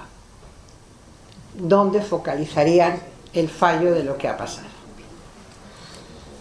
Los términos los carga el diablo. Claro, a ver, la estrategia es combinar medios, formas, tiempos y relaciones para alcanzar fines. Así que no vamos por el lado de la estrategia. O sea, si estuviéramos hablando del concepto amplio de estrategia de la prevención, tendríamos que remitirnos a una previsión a muy largo plazo de cuáles son los fenómenos que nos pueden afectar y cuáles son las actuaciones que hay que hacer en una línea temporal para, en el peor escenario posible, estar protegidos para ello. Estaríamos hablando de una aplicación práctica de sucesivos planes hidrológicos nacionales. Interconexión de cuencas, etc. Si hablamos de la táctica es el empleo sobre el terreno de esos elementos distintivos que la estrategia ha definido. Es decir, había que hacer presas, hemos empezado a hacerlas en tiempo y forma, disponemos de los medios, los créditos, laminamos barrancos. La operativa, ¿cómo organizamos los medios sobre el terreno? ¿Cómo nos preparamos para hacer lo que hay que hacer? Toda organización es perfectible, toda, absolutamente toda. Es inevitable pensar que si mueren 229 personas o se queman pueblos, no se hacen cosas bien. Es inevitable, eso hay que reconocerlo. Todo lo que puede minimizar esos hechos, hay que ponerlo en práctica. ¿Qué es lo importante? Saber, conocer, información. ¿Dónde está el primero de los problemas? En tener la información adecuada, detallada y oportuna para prever. Porque si no tienes esa información, no se puede proveer. ¿Qué tenemos que hacer? Ser mucho más finos a la hora de analizar qué información necesitamos y transformarla en inteligencia. Elaborar la información, que en crudo puede no significar nada, pero que una vez elaborada sirve para que el decisor tome las decisiones más adecuadas. ¿De acuerdo? Necesitamos mecanismos que nos permitan anticiparnos todo lo posible y combinarlos con todo lo que la ciencia nos proporcione. Tenemos sistemas de alerta temprana, tenemos sistemas de identificación de fenómenos a través de modelización, de inteligencia artificial, todo eso que hemos oído y que es mucha nube y mucho ruido, hay que ser capaz de sintetizarlo, porque al final de lo que se trata es, en tiempo oportuno, dar la información para que el que tiene que decidir pueda hacerlo en tiempo, forma y manera. Yo voy a ser muy breve. Yo creo que los protocolos se pueden mejorar, pero que no han fallado los protocolos. Yo creo que quienes han fallado han sido las personas que estaban al frente y que tenían que llevar a cabo esos protocolos. Vale, vamos a... Perdón, a lo mejor estoy de acuerdo, un protocolo, una información, es lo que se hace y quién lo hace. O sea, no nos equivoquemos, no le demos aquí a la técnica todo. No, en absoluto. ¿Qué y quién? De acuerdo. Vamos con las dos últimas, que tienen que ver con el tema de los municipios. Comentaba Zulima que el gobierno de España, el ministerio, había dado la información que tenemos los ciudadanos. Había destinado como unos 1.700 millones a los municipios para aquellas obras que fueran de su propia competencia. Sin embargo, me trasladan socios que hay muchas dificultades en la ejecución de esas propias obras de su competencia, de su municipio. Pues por diversos motivos, a lo mejor por falta de medios o por procedimientos, etcétera, etcétera. Y claro, debemos de tener en cuenta que los ciudadanos viven en su municipio, ¿no? Y que se trata de mejorar, si se trata de volver a la normalidad o de mejorar la normalidad, pues uno la quiere de aquello que tiene próximo en su lugar de residencia. Y al respecto de esto que os estoy comentando, que me han dicho los socios, quisiera saber si hay alguna propuesta. ¿Hay alguna propuesta de facilitar, salvar esos escollos o impedimentos que están teniendo los ayuntamientos? Que como decía Zulima, cuando se intervenía lo del dinero, si hay dinero pero pasa alguna otra cosa, eso preocupa a algunos socios. Sí, bueno, nosotros lo que hemos hecho, siendo conscientes de que los ayuntamientos, como ya he dicho, necesitaban ayuda, es poner al alcance de los municipios a Traxa como medio propio, como mecanismo de reconstrucción, es decir, la posibilidad de que a través de la empresa pública Traxa, que es una empresa, una sociedad estatal, pública estatal, como sabéis, puedan encargarles tanto la redacción de los proyectos como la ejecución de las obras. Y yo creo que esto es fundamental. Es verdad, o bueno, entiendo que las personas que están viviendo en los municipios afectados por la DANA y que todos los días ven que el auditorio de su pueblo pues todavía no está reconstruido, que el parque todavía no está como tendría que estar. Yo entiendo que les parezca lento, evidentemente. Es decir, empatizo totalmente porque es verdad. Es decir, entiendo que las personas además no entiendan el por qué eso no se hace de una manera más rápida. Ha habido una serie de obras de emergencia que sí que se han hecho de una manera más rápida, pero el resto de obras pues sigue un procedimiento administrativo. Ya os he dicho que nosotros hemos puesto a Traxa como medio propio y se han lanzado tres acuerdos marco para poder contratar de una manera rápida todo ese tipo de obras. Es decir, cuando se acude a Traxa por parte de un municipio va mucho más rápido porque los contratos basados en el marco de ese acuerdo marco ya hay una preselección de empresas, etcétera, etcétera. Porque hay que seguir estos procedimientos. Esto también lo quiero... Hemos intentado simplificar los procedimientos al máximo para poder afrontar la reconstrucción y hacerlo a través de esta contratación centralizada, poniendo al alcance de los ayuntamientos estos mecanismos. Pero yo creo que es importante os hablaba antes de la magnitud, el volumen de dinero que se ha movilizado hace que evidentemente no pueda darse todo por un procedimiento de emergencia. Primero porque Europa no nos deja y segundo porque los procedimientos de emergencia se dan pues más o menos a quien tú quieras y no a quien tú quieras lo pongo entre corchetes porque no es tanto a quien tú quieras, pero que no hay un procedimiento tan garantista como pueden ser otros tipos de contratos. Y estamos hablando de dinero público, estamos hablando del dinero de los ciudadanos y las ciudadanas que han pagado a través de los impuestos. Por lo tanto, hay que unir dos cosas. Por un lado, celeridad e intentar llevar muy rápido las obras, además, que son necesarias a través de procedimientos de emergencia, y después un cierto control. Un cierto control, porque yo no me quiero encontrar una Comunitat Valenciana como la que me encontré, por ejemplo, cuando entré a ser secretaria autonómica de Transparencia con el Govern del Botànic. La mancha reputacional que existía en ese momento sobre las instituciones y sobre las empresas, yo no la quiero volver a ver en esta comunidad. Y ese tipo de procedimientos, evidentemente, pues ponen en entredicho muchas cosas. Gracias a los dos. Y voy a terminar haciendo la pregunta. Esta no la he contestado. Vale. Bien, partiendo de la base de que los 1.720 millones de euros que han venido a la Comunidad Autónoma Valenciana es una cifra impensable y que significa un esfuerzo del conjunto del Estado, insisto, para reponer una serie de bienes que eran de responsabilidad municipal, propios y impropios, es decir, esas cosas que ustedes saben, eso es así. ¿Cuál es el problema? El problema es que cuando se da ese dinero, a la vez que se da ese dinero, hay que establecer un mecanismo para emplearlo de la forma más rápida y eficiente posible. Miren, yo soy de los que creo que la administración no se puede basar en la desconfianza, sino en la exigencia. O sea, si empezamos pensando que vamos a desconfiar en el proceso de contratación, quieren que les diga, bueno, ustedes lo saben, no hay que decirlo, ¿cuántos procesos normalizados de contratación en libre concurrencia están recurridos y personas procesadas por ello?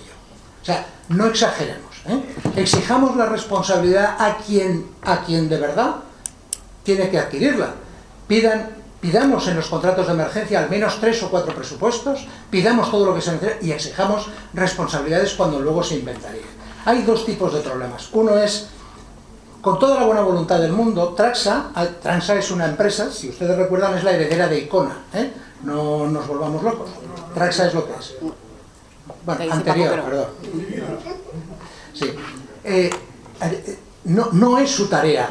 Lo que ha hecho ha sido crear una serie de plataformas de contratación, que está muy bien, porque ha intentado por todos los medios facilitar la contratación a los ayuntamientos. ¿Cuál es el problema? Que los ayuntamientos siguen teniendo escasa capacidad para redactar todas las memorias que tienen pendientes. Es decir, necesitan un primer empuje. Ese primer empuje, bueno, cada uno a su nivel se lo ha intentado proporcionar. La Diputación Provincial les ha concedido un crédito para que contraten técnicos que lo puedan hacer. La Generalitat, desde el decreto 1124, ha ofrecido Baersa como órgano propio para que puedan utilizarlo. Es decir, facilitarlo se les ha facilitado. ¿Cuál es el verdadero problema? Pues que siguen sin poder arrancar. ¿Y saben cuál es el otro problema, que no es externo sino interno? Pues los habilitados. Que hay una dispersión en los que... Aquí hay una persona que se lo conoce muy bien, que se está riendo mucho. Te va a matar, es una excelente profesional y hace todo lo que puede por entenderlo. Pero es que al final, una administración como la nuestra tiene que tener criterios unificados. Todo el mundo tiene que entender lo mismo sobre determinados modelos de contratación. No podemos ir al garantista, al permisivo, tenemos que ir a un modelo unificado. Eso es administración. Eso es administración. Y eso no puede quedar al libre albedrío de uno u otro. Hoy, les voy a poner un ejemplo absurdo.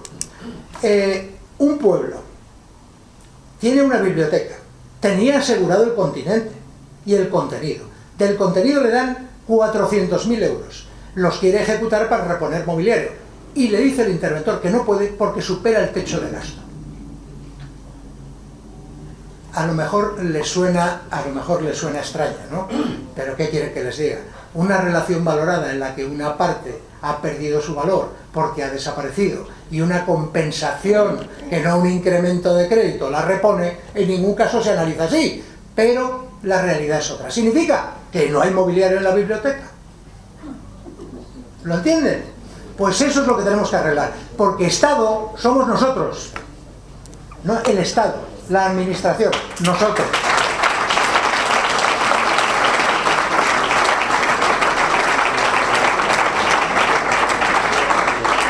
Voy a finalizar con la pregunta del socio que no me la han transmitido como los otros telefónicamente o personalmente, sino que se tomó la molestia de redactarla. Se lo agradezco, no sé si está presente porque no veo tanto. Sí que está. Voy a proceder a ella. ¿Te parece bien? Perfecto. ¿La puedo leer? Muy bien, estupendo.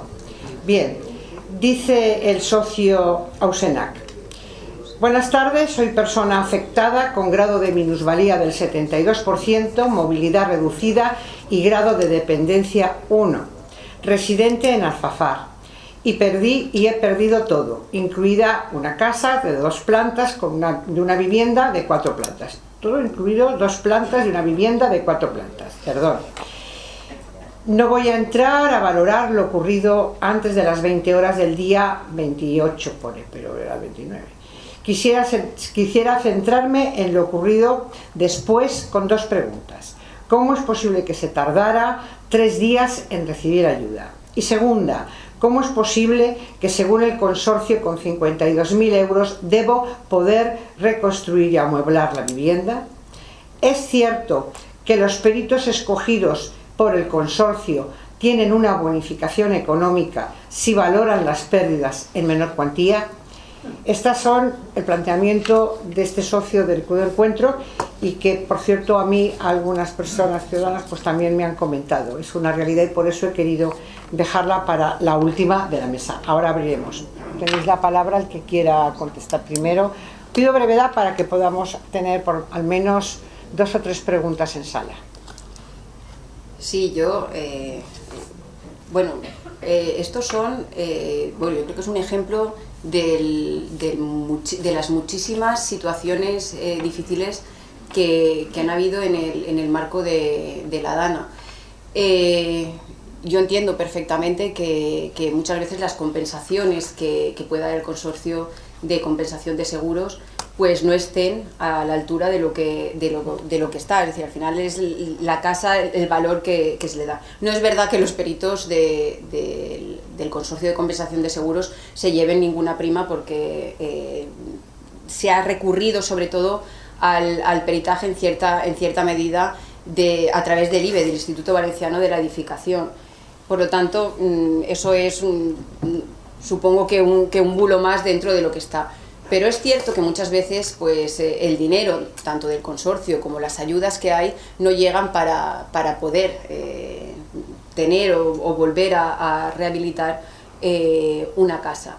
También es cierto que existen otros mecanismos, o que deben existir otros mecanismos en el ámbito municipal y en el ámbito, en este caso también de la Generalitat. Nosotros hemos financiado en cierta medida los servicios sociales de los ayuntamientos para que puedan prestar otros tipos de ayuda para las personas que lo necesiten. Además, evidentemente, de si no tiene posibilidad de casa, pueda existir un realojo en alguna de las viviendas, tanto de las que ha puesto a disposición el Estado a través del SEPE, como también las que ha puesto a disposición la Generalitat de los diferentes, y los ayuntamientos de los diferentes parques móviles, parques de vivienda.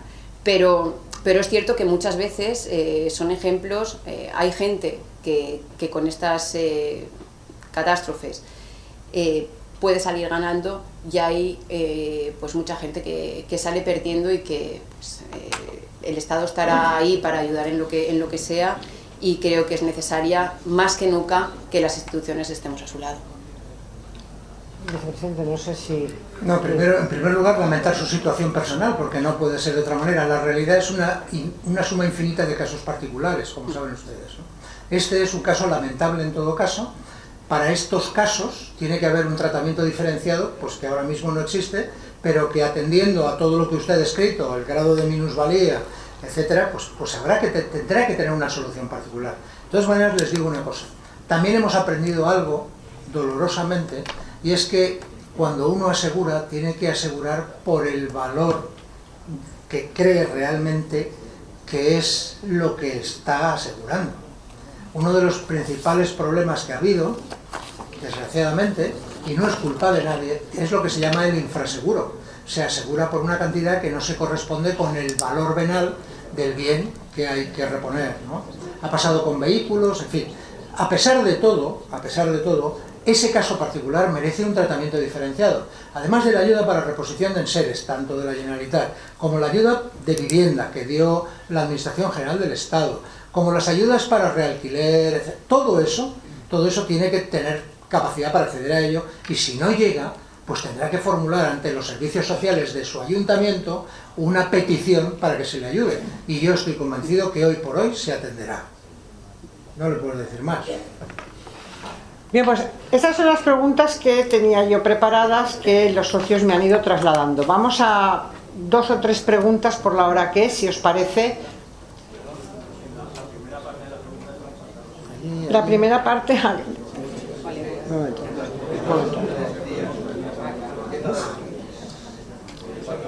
Un momentito, por favor, porque no oigo muy bien lo que me han dicho. A ver. Buenas noches. Pero vamos a ver, perdón un momento. ¿Va a preguntar? No, soy el que ha hecho la pregunta. Vale, eso me parecía, yo digo. No, porque si va a preguntar he visto... La primera parte porque se la han saltado los dos. ¿Cuál era? La primera parte era porque se tardó 3 días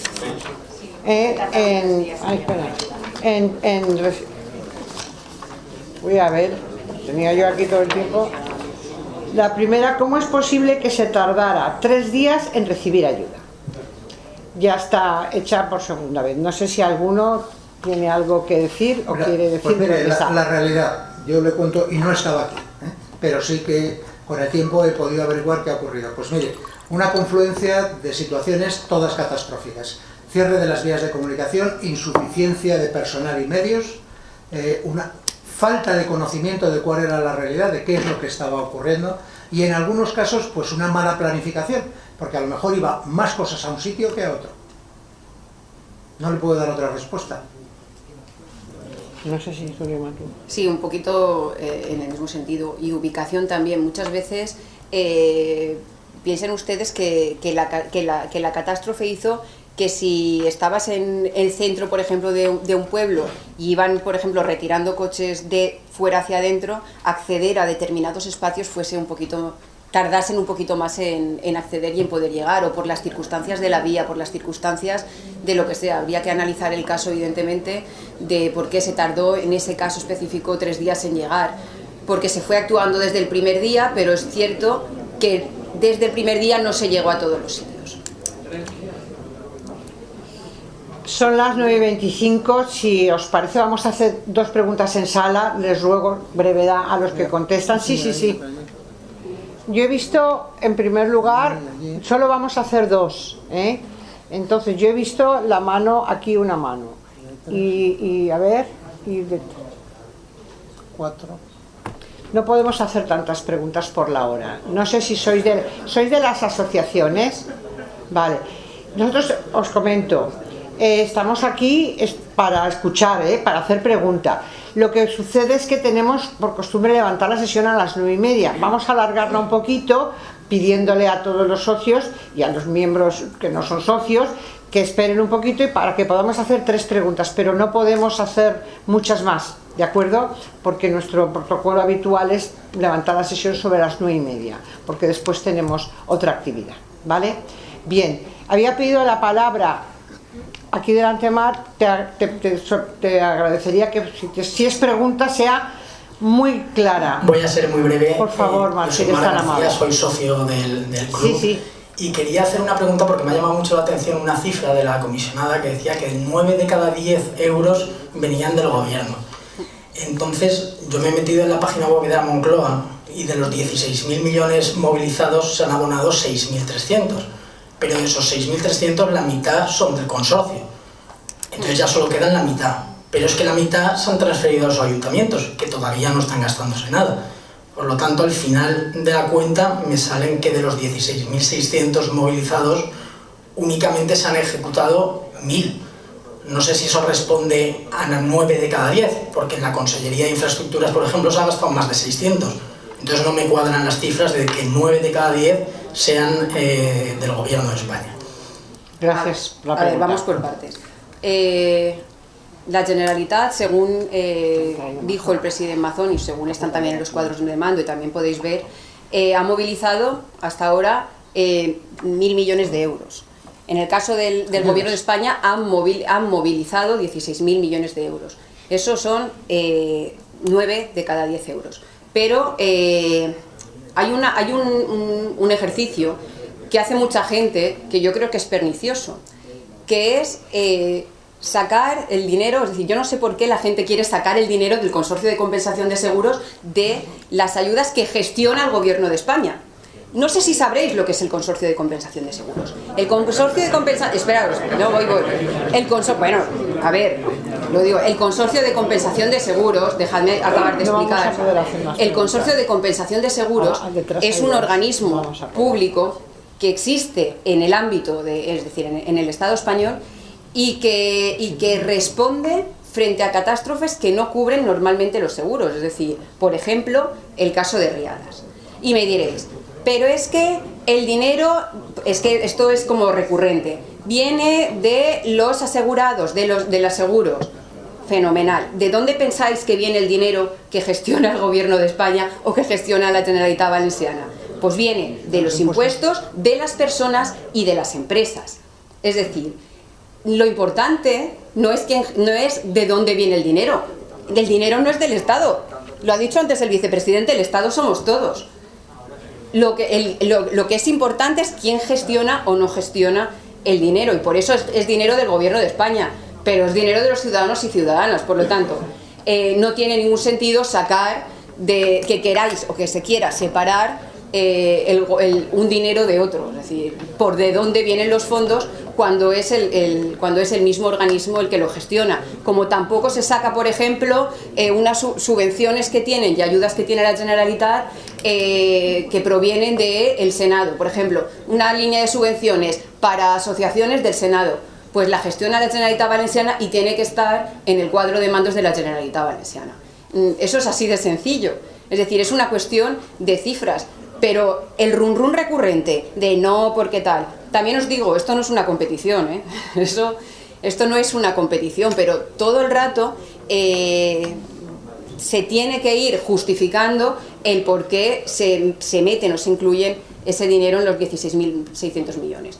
Fundamentalmente, ya os digo, es porque lo gestiona el Gobierno de España, es porque es un organismo que no tienen otros países y que menos mal que está, porque si no las primas de seguros de los ciudadanos y de las empresas se dispararían. Es decir, es un organismo que permite que en situaciones como esta, en situaciones de catástrofe, podamos estar asegurados y podamos tener dinero.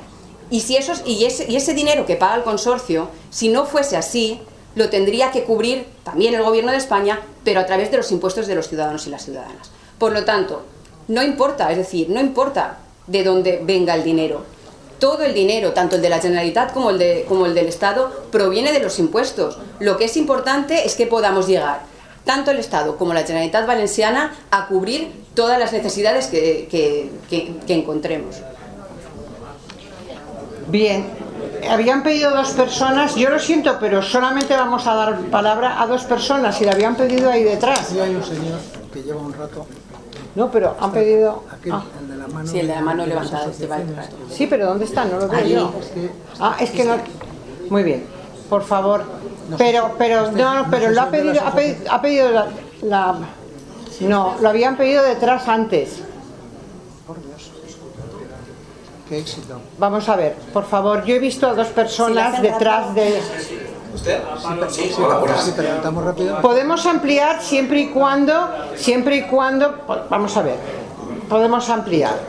Si se van a quedar, sí, porque requiere que nos quedemos todos. Quiero decir, yo decía 2 o 3 preguntas, se puede ampliar, pero no se trata de que nos quedemos solamente algunas personas, ¿eh? Vamos a ver, me había parecido que usted había pedido la palabra. Sí, yo y este señor, sí. Como usted no es socio, No. si es tan amable, se identifica. Yo le agradecería que se identifique y sea muy breve, por favor. Sí, si me dejan, soy breve, sí. Sí, por favor, yo se lo pido. Bueno, me llamo Alex Caraval y soy miembro representamos a la Asociación de Damnificados de la Dana.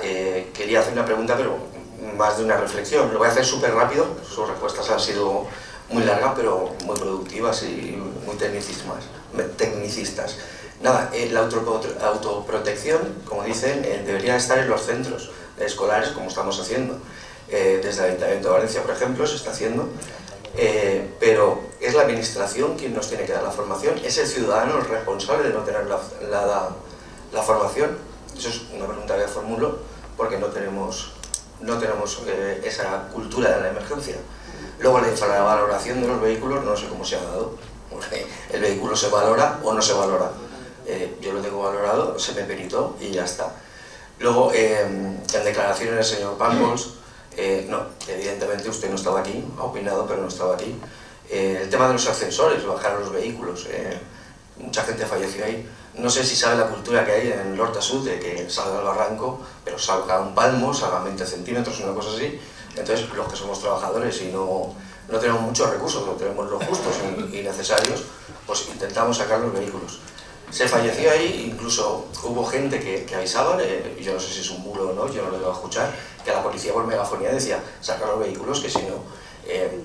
¿Son culpables ellos de no estar formados? Pregunto, ¿son ellos culpables? Lo digo por si su frase está sacada de contexto o quiere rectificarla. En cuanto a, y ya termino, en cuanto a la comisión mixta, he entendido que no la va a haber. No la va a haber. Yo me he reunido personalmente con el señor Feijóo, con la señora von der Leyen, con el señor presidente de gobierno. Los tres nos dijeron que sí, que la iba a haber, no la va a haber. Estoy viendo que no la va a haber. Nos dijeron que enviarían recursos. Mi edificio sigue hoy y dentro de varios meses, sin ascensor, con personas mayores con baja movilidad. Seguimos sin garaje. O sea, hay tiendas que no van a abrir ya jamás. No son números, son personas, es un futuro que ya no lo tienen. No ha llegado el dinero aún, no se ha llegado un adelanto del consorcio. Es para que vean un plano de la situación real de hoy. O sea, no estoy hablando de que soy un vecino que ha escuchado, no. Yo me he reunido con todos los que he podido reunirme, con el señor Miguel Ángel Batalla, estoy al corriente de las infraestructuras y del gran trabajo que se ha hecho desde la Generalitat y desde el Gobierno de la Nación, que hay mucha faena por hacer, pero es el peor momento si volviera a ver que es muy difícil una dana de esta envergadura, y es muy difícil, como bien dice el señor Campos, que volviera a ser el mismo sitio, pero estamos en el peor momento porque antes teníamos unas infraestructuras que no han podido parar esa salvajada de danas, ahora no las tenemos. Muchas gracias. Gracias por la intervención, muchas gracias a ti. ¿Quién? Sí. No. O hacemos las dos y contestamos las dos. Pero Paco, tú... Si le parece, por orden, porque si no... Sí. La primera, en este caso, la ignorancia nunca puede ser culpable. La obligación de dar a conocer las medidas necesarias para la autoprotección es de la administración en una sociedad civilizada. Tiene que establecer los mismos cánones para todos. O sea, ¿cómo va a ser culpable el que por desconocimiento hace algo que acaba acarreándole la muerte? Esa es una, nunca. Pero una vez conocido lo que ocurre, a partir de ese momento sí. ¿De acuerdo? Eso, no. Desde mi punto de vista, lo otro ya es asumir un riesgo que yo creo que no está bien calculado, ¿no? Conozco perfectamente cuál es la mentalidad de la Horta Sud, porque me la han explicado muchas veces. Que viene el agua, me lo han explicado, hasta ingenieros de caminos que me han dicho, en casa abríamos las dos puertas para que el agua circulara de una a otra, porque como subía, pues entonces se entraba por una parte y salía por la otra. Tengo claro. ¿Cuál es el problema? El problema es que ahora mismo, y dado este modelo de incertidumbre que tenemos con las precipitaciones, hace que haya unos estándares mínimos de autoprotección, que a partir de que se vulneran, hay que adoptar las medidas de máxima protección. Les hemos dicho, cuando el agua llega al tapacubos o a la rodilla, en ningún caso. Y las rutas de evacuación son hacia arriba. Al revés que los incendios. Quiero decir, todo eso, ahora mismo la Consejería de Emergencias con la de Educación está trabajando en un plan sistemático que va desde los más chiquitines hasta los más mayores. Tienen una guía ciudadana que se ha difundido. 193.000 correos electrónicos han difundido al conjunto de las organizaciones particulares una guía, un modelo de la guía para que las personas sepan a qué nos estamos enfrentando en este momento. Las ayudas, me habla de comercios. Los comercios han recibido por tres veces, En tres rondas los autónomos han recibido ayudas. Puede consultarlas en la página de la Generalitat. Es decir, no son grandes cantidades, pero son las cantidades necesarias para permitir ese pulmón que facilite el arrancar de nuevo, ¿no? Y la última que nos ha dicho era sobre los vehículos, los ascensores. Mire, sobre los ascensores es muy manido, pero tengo que volvérselo a contar. En los ascensores se junta una tormenta perfecta que tiene 3 ingredientes. El primero, cada ascensor es distinto, es decir, no existen ascensores estándar que se puedan instalar. Segundo, las empresas han llegado a su tope de capacidad de producción. Y tercero, hay 4. Tercero, faltan operarios para poder montarlos. Y cuarto, algunos se tienen que satisfacer por derramas porque el modelo de infraseguro para la comunidad ha operado también negativamente en esos casos. Yo solo le puedo decir eso. Hemos hablado con Ascencoval, con Fecoval, se han formado a más la parte nuestra. Hemos formado desde la Consellería de Educación, Trabajo, etcétera. La BORA ha puesto en marcha programas para formar más ascensoristas, que era el problema. Hasta donde podamos. Cuanto más se pueda acelerar, lo haremos, no lo dude. Y luego, estoy de acuerdo, hay gente que yo no tengo palabras porque no sé cómo resolverlo, ojalá supiera. ¿Cómo saco a una persona que lleva 10 meses en casa? Pues la única forma que hay, lo saben, es a través del voluntariado y las sillas oruga. No hay otra. ¿Qué quiere que le diga? Ya lo siento. Yo empiezo por el final. El tema de ascensores. En el tema de ascensores yo creo que ha hecho un buen análisis sobre la situación de los ascensores. Nosotros hemos hecho 2 actuaciones. Fue un compromiso además de actuación del presidente del gobierno cuando se reunió con las asociaciones de víctimas de intentar hacer todo lo que estuviese en nuestra mano. Por un lado, por el tema de operarios, lo que hicimos es realizar una moratoria de otras revisiones de ascensores que tendrían que realizarse en otras zonas para liberar mano de obra y que pudiesen estar dedicados específicamente a la DANA y no tuviesen que ir a revisar otros ascensores, pues por ejemplo en la Comunitat Valenciana. Y por otro lado, junto con Femeval, que aquí está su secretaria general, y Ascencoval, hicimos una priorización, teniendo en cuenta todas estas cosas. Lo que pensamos es, ya que tenemos que ir arreglándolos o se tienen que ir arreglando poco a poco, vamos a realizar una priorización de las personas que tienen movilidad reducida en cualquier municipio. Enviamos una carta a todos los servicios sociales de los municipios para que nos priorizasen y en este caso se lo pasamos a la patronal para que se ponga en contacto con las operadoras, pasamos el número el RIE, NIE, no sé cómo se llama, bueno, el número de registro del ascensor y entonces las operadoras, es decir, los operarios priorizan en los ascensores de las personas que tienen movilidad reducida. Por tanto, si es así, es decir, si es la situación, después nos lo comunica, se lo dices a Bárbara y miramos además el tema de ese ascensor específicamente y se lo pasamos a EMPAR para que prioricen. De la misma manera, si conocéis a alguien que les pase, decídnoslos a nosotros o a Femeval. Por otro lado, en el tema de compensación de consorcio de compensación de seguros, es raro también que no se haya cobrado todavía, fundamentalmente, porque si es vivienda y enseres, tenemos un 99,9 casi % de expedientes ya resueltos.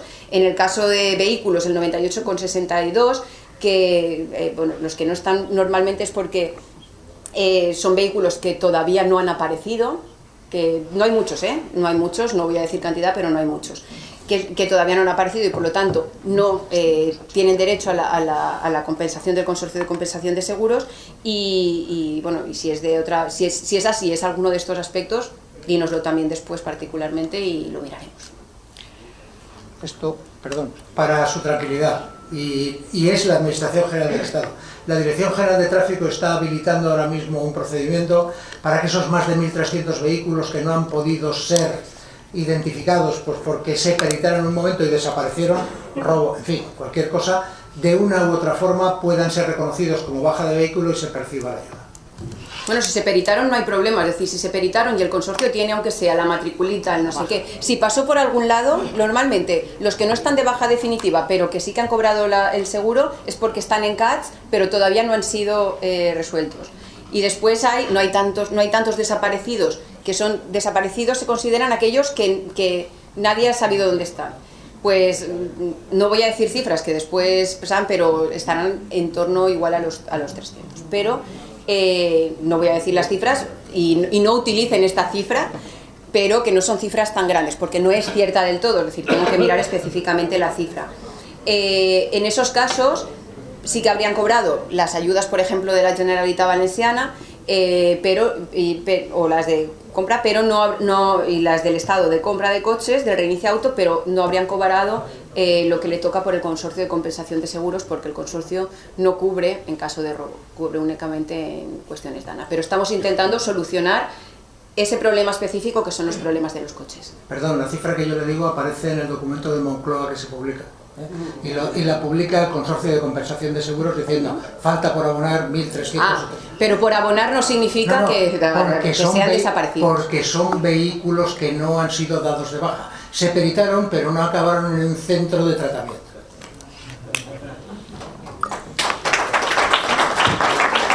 Bueno, tenemos... Yo he visto... Me faltaban 2 personas, 1 y 2 aquí. Ahora aparece otra persona que quiere preguntar.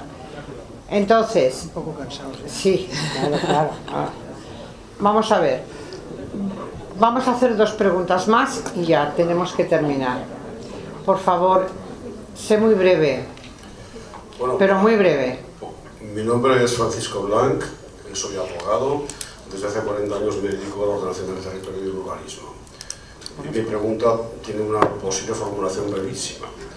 Va dirigida a Lima y es: ¿cuándo piensa la Confederación Hidrográfica del Júcar licitar la obra de la vía verde entre Paiporta y el nuevo cauce del Turia para desahogar el Barranco del Pollo? Permítame una breve contextualización.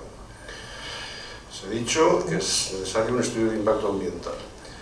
El decreto vigente, aprobatorio del Plan de Gestión de Riesgos de Inundación del año 23, en su página 193, dice que no, que es válido el vigente estudio de impacto ambiental al amparo de la transitoria de la Ley 21/13. Se ha dicho que es contrario a la Ley del Horta. Yo lo he leído 2 veces y no dice nada al respecto. Se ha dicho que, bueno, la Dana puede caer en otros sitios, sí, pero en la Comunidad Valenciana hay muchos barrancos, pero ninguno que atraviese un núcleo de población de 450.000 personas como es el Horta Sur, donde pasó lo que pasó. Se ha dicho que es muy caro.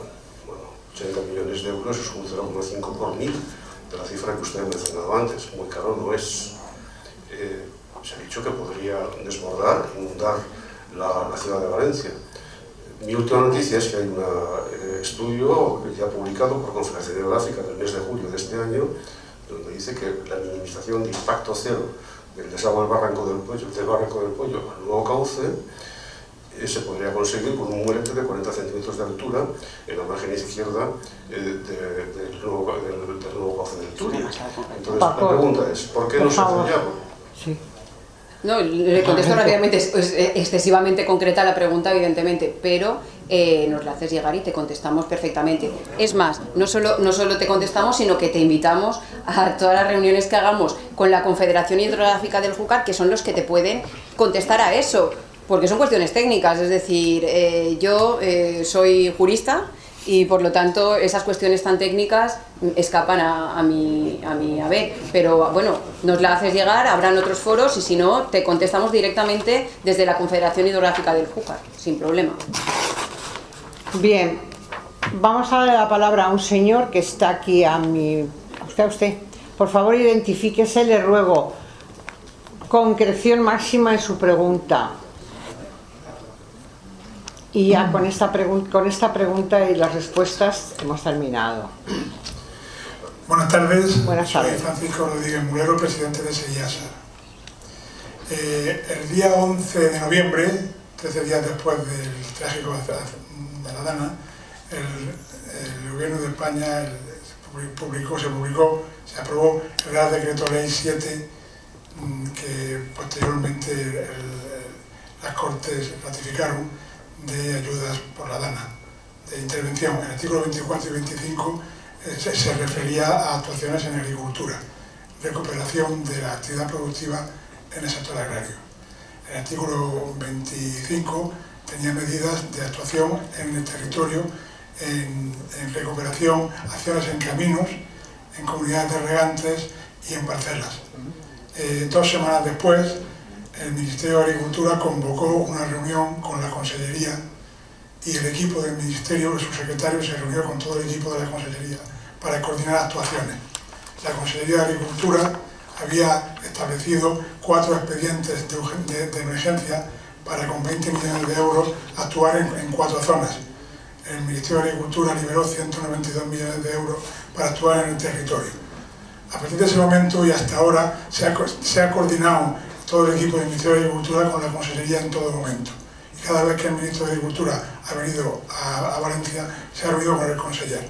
¿Consideran ustedes que eso es espíritu de coordinación? Muchas gracias por la pregunta. Sí. ¿Quién va a contestar?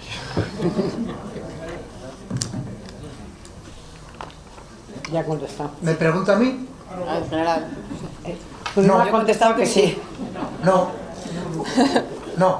Una reunión puntual no es un modelo de coordinación. No entre los consejeros, porque no se trata de que haya una reunión entre un consejero. ¿Le contesto o va usted ya a hablarme otra vez? Si quiere acabo la pregunta. Pero la de esa reunión ha habido 6 reuniones técnicas con los técnicos espera, para definir... Un momentito, por favor. Micrófono. Rogaría que nos establezca un diálogo. Sí, no, es que claro. Pero así con el micrófono podemos escuchar. Porque le falta información al vicepresidente. Como consecuencia de esa primera reunión, ha habido periódicamente reuniones de los directores de obra y de los equipos técnicos para definir conjuntamente con los técnicos de la Consellería y los técnicos del Ministerio las actuaciones en el territorio, para no cruzarse. De manera que las actuaciones de la Consellería no se han cruzado con las del Ministerio a través de la empresa pública Traxa y la dirección de obra correspondiente, y se han llevado a cabo. En estos momentos se está actuando en 94 municipios, quedan todavía unos cuantos, hasta 105, para actuar en todo el territorio. Se ha actuado en 116 comunidades de regantes para coordinarse también con la Consellería, y ahora se está actuando en parcelas, en coordinación absoluta con el equipo técnico de la Consellería de Agricultura, permanentemente, incluso georreferenciando los puntos de trabajo, en todo momento. Y lo que me está preguntando es si considero que ese es el modelo de coordinación. No, lo que estoy preguntando es si eso es coordinación o no es coordinación. Hombre, lo que usted me está describiendo es una coordinación exacta. Si además de puntualmente es permanentemente y no en 6 reuniones, es mucho mejor. Y si además no se duplica el trabajo, como en algún ayuntamiento, en que Traxa y a la vez en la Consellería están actuando sobre el mismo tramo, también. ¿Sabe qué le digo? Que es que al final lo mejor es enemigo de lo bueno. Lo bueno es que esos técnicos a los que usted alude, que son importantísimos y que son en realidad el músculo de la administración, tienen que tener una relación de carácter permanente y técnica, como su propio nombre dice, independientemente del ruido ambiente. Y que cuando determinan algo, el seguimiento se haga conjuntamente. ¿Sabe qué significa que el seguimiento se haga conjuntamente? Que ese contacto tiene que ser permanente, no circunstancial. Y que cuando surge un problema hay que resolverlo antes de que haya 2 máquinas trabajando sobre el mismo tramo. Y lo dejamos aquí, si luego quiere le atiendo. Hago un apunte también para la Confederación. Hago un apunte de la Confederación. Yo creo que ese modelo es un modelo que sí que se está repitiendo en muchos espacios. Hay otros espacios, como por ejemplo en el ámbito del medio ambiente, en el que han existido reuniones, han habido diversas reuniones, pero además de manera periódica la Confederación Hidrográfica del Júcar se reúne con los técnicos de la Consellería de Medio Ambiente para llevar a cabo todo ese tipo de cosas. Es decir, ahí es otro ámbito en el que existe coordinación y que existe cooperación entre ambos de manera continuada, es decir, y como en sanidad también, con la salud mental, etcétera, etcétera. No es, de verdad, no hay que entrar. Este es el modelo de confrontación que hay que evitar. No es si tú más o tú menos. Se trata de crear mecanismos de carácter permanente donde, fuera del ruido ambiente, los técnicos puedan trabajar con un único propósito. La albufera, la albufera. La repoblación, la repoblación. La reparación de caminos, la reparación de caminos. Yo, por lo que abogo, por lo que estoy intentando trabajar y he hablado con la comisionada de este aspecto, es que haya elementos de relación de carácter permanente. Así de sencillo. Personas que trabajan en red todos los días, no circunstancialmente, que cuando hay el más mínimo problema se intercambia la información sin necesidad de subir, bajar, escalar o pedir. Coordinación efectiva, ¿no? Bueno, ahora sí vamos a terminar.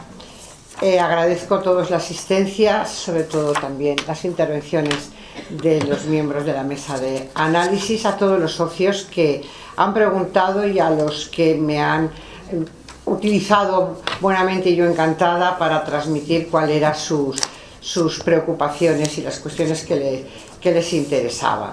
Como decía al principio, esta sesión quería ser una muestra de nuestro compromiso como sociedad civil, y vamos a mantener, como digo, cualquier otra sesión que fuera necesaria para poder contribuir a lo que indicaba al principio de la resiliencia de nuestra comunidad. Así que levantamos la sesión y muchas gracias.